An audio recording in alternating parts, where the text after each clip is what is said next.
Hey everybody, good gosh, Josh here. I'm going to do a little video today on my chameleon cage that I just built outside.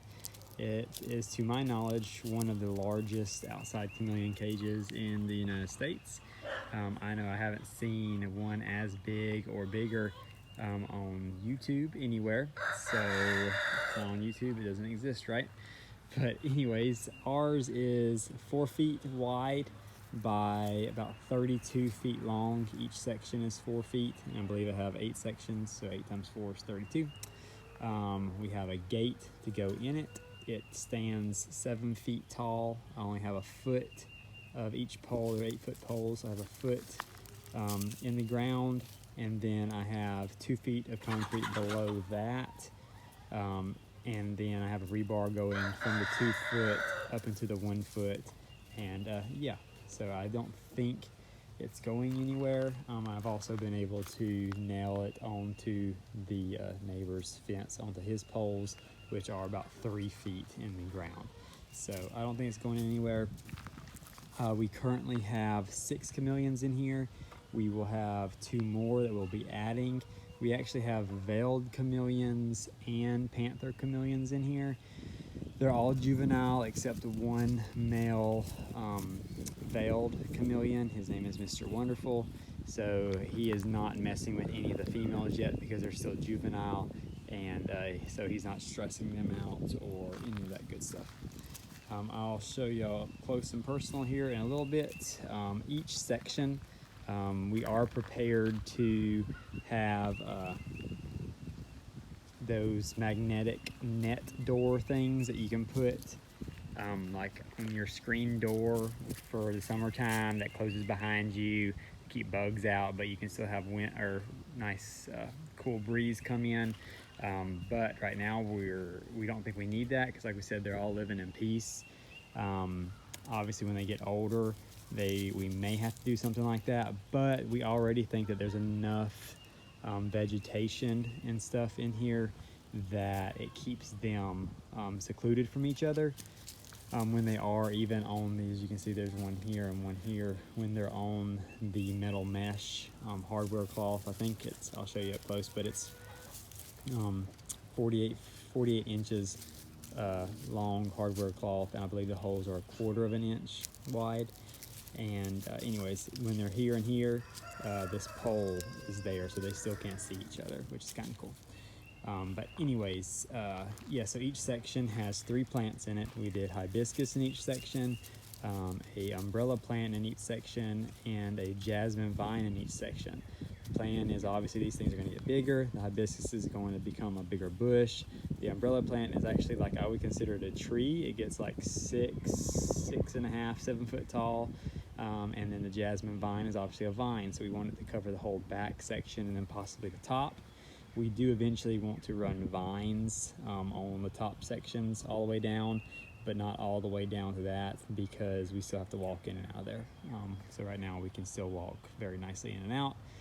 As things grow and get bigger, obviously it'll be a little bit harder, but yeah, we'll get to that whenever we have to. So when our males do start bothering the females, we'll probably put the males in each end section, and then put, like I said, that metal or the magnetic mesh stuff to separate them, and so we can kind of still go in and out of that. We do also have other little stuff, like we had some corn plants in the house that wasn't doing too good, so we figured we'd stick them out here. There's a money tree, and there's some hibiscus in pots that we put in there too, because we have a potbelly pig, and she eats everything that's not in a cage. So let's see here how good y'all can see. I want to kind of tell you a little bit because y'all want to build one like this. But like I said, this is, I believe they call it hardware cloth, not chicken wire. It's the stuff that like predators can't get in and stuff. The holes are 1/4 of an inch, I believe, and it's nice because the biggest crickets, adult crickets, cannot get out of this. So we literally, which we do have feeders that we've been putting the crickets in, which are actually reused a recycled chandelier that I took apart and made like 6-7 feeders out of. But crickets cannot get out of this, so as long as they're not drilling into the dirt, you know, and hiding that way, which crickets love to do that, so they definitely could be. Then they can hunt just like they would in the wild for insects, the crickets and all that. Also, it's big enough for flies to get in, but it's small enough that for a fly to get out, it's hard for them to get out. They really have to focus on getting out of it, which is really cool because it obviously, chameleons love flies if you have a chameleon. But we're gonna walk inside of here and let y'all see everything. And then the hibiscus plants, when they bloom, are awesome. And actually when they die, the blooms die. Once again, the pig gets to eat those. She loves those. We have our two doggies, Doberman and a Scottish Terrier. You can see the chickens. And then here is the pig by the burn pile. But anyways, her name is Peaches. And you can actually check out all of them on my wife's YouTube channel. I'm sorry, you're looking at the cage here. Scott. Type in Scott and you'll see him come up. And yeah, he has some hilarious videos. My wife does the vocals for all three of them, and she is amazing. But anyways, so I've got my handle here. I've got 2 locks on it. I think I'm gonna put a 3rd lock on the bottom just to hold it snugger. Just simply to, like I said, to keep crickets from getting out. But it is pretty much all secured. And I'm twisting this top lock. I don't actually put locks on them, but they do twist to hold it in there. Let's see. This was actually the first thing that I've built. I've remodeled a lot of stuff in our house, but I haven't actually built anything like this before. But as you can see, did all this. It was a little bit harder for me because with this being so close to the neighbor's fence, I wasn't able to get behind there and staple the hardware cloth on that. So I actually had the holes dug, laid the poles down, put the hardware cloth on the poles, and then got 9 friends over here, and we all, because they were all connected with the hardware cloth, and raised that up and put it all on the poles at the same time.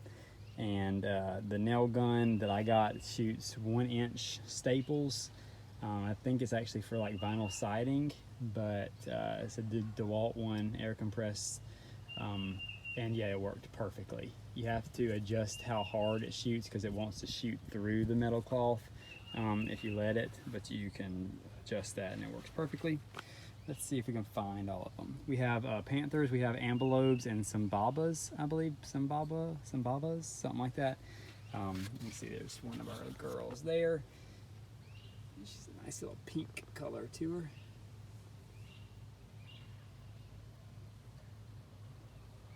She's chilling out. She likes the vines. We'll see, I saw a couple more over here. See if we can find all of them.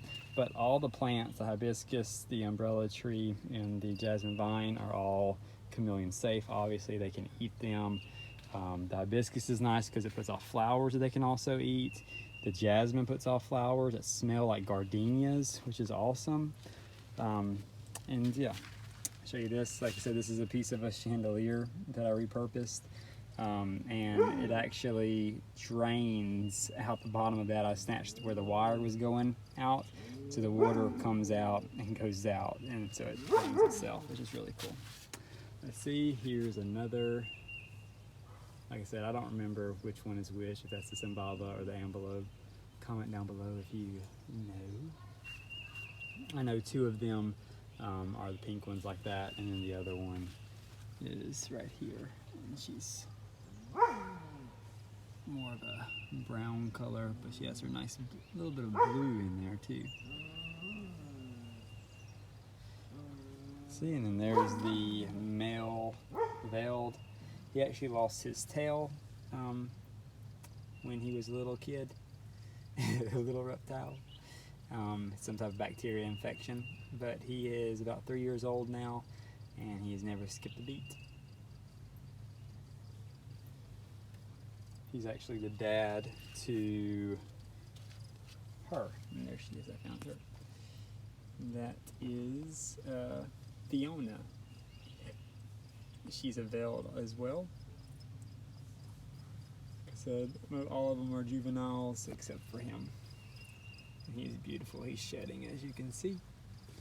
All right, so that really only leaves one more then right now because we have 6. And like I said, there's room for 8. She's moving. Yeah, so awesome. It's if you are able to do this, if you have property, and even if you don't have to do it this long, you know, if you was to do it in a little 8-foot section of it, 8 by 4 by 7 feet high, the chameleon will thank you for it. It is amazing. It's like they're in their natural habitat. Me and the wife have literally sat out here for hours just watching them, because they're able to just climb and sit and hunt and walk and everything. It is so awesome. It literally is. It's like you're in the rainforest hunting for chameleons. See, like, there's still some crickets down in there from earlier today when we fed them. They're trying to get them to learn to come to these areas to get the crickets. Mr. Wonderful might be about to get some. But let's see, the only one we're missing is one of the male panthers that we have. And also, when you're watching this, you know, it's obviously I wanted to share what I've built with all of y'all, but I'm sure everyone can always learn something. So if you see something in this video that I say or that I'm showing you that is just like absolutely wrong, and you 100% believe that it's going to kill these chameleons, then please tell me, because I'm open to suggestions. I will also say this, we are in Florida. It is currently, May the 15th. I'm gonna pick that for peaches here in a little bit. May the 15th of 2021. It's about 81 degrees out here, Fahrenheit. And the humidity is through the roof. That's how it works in Florida. The chameleons, we plan on, from what we've learned from having them for about 3 years, and I'm just kind of walking y'all by. If y'all see the little guy while you're watching this before I spot him out, good job, but I'm not seeing him anywhere. But the humidity, okay, yeah, the temperature. The chameleons will be outside in this enclosure for probably 7-8 months out of the year. In the panhandle of Florida, where I am, it does actually get freezing. We have sometimes 25 degrees.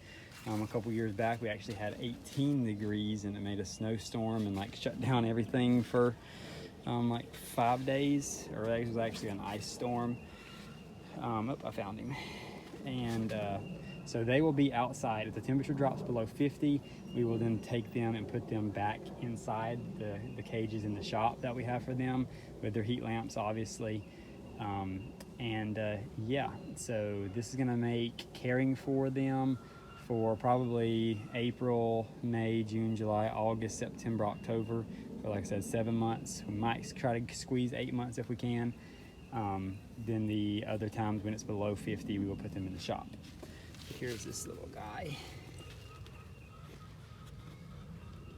And like I said, I believe he's the male that goes with the female that is not pink. Our little male that goes with the 2 pink ones passed away when he was very small. He never grew, which was really weird.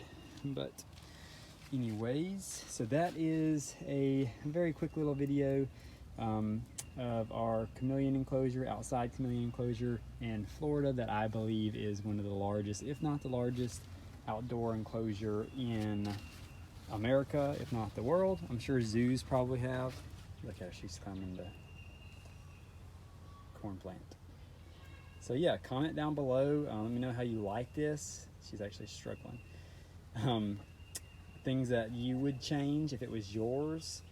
Things that I'm doing right. And yeah, I also forgot we do have some apothos vines as well. They really like to eat those. And we will eventually put those in hanging baskets and hang those from the top.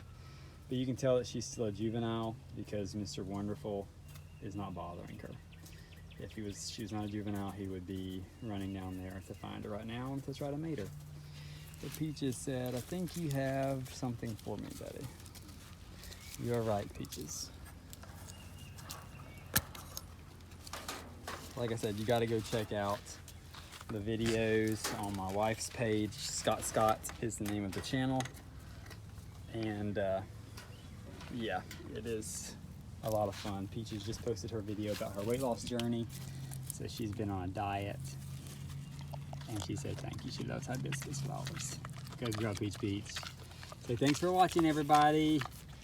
Thank y'all. Comment down below, like this video. I'm gonna try to start doing more videos, especially with me having put so much time into this. Oh, I would like to say I do plan on having, right now we have a water hose with a misting thing on it that we've been misting them multiple times a day, and they're able to once again drink it off the leaves, all that stuff. I'm going to run a mister system down the top at each section, have a misting hose set up on a timer that comes on every day multiple times. And then I've thought about adding a little waterfall somewhere in there. Let me know y'all's thoughts and opinions on that. Do they need running water all the time like that to drink, or will they drink off of the leaves every time that it does mist and all that? I'm talking probably mist it for 5 minutes, probably 10 times a day type deal. But yes, thank y'all so much for watching. Y'all be blessed. Thank you. Bye.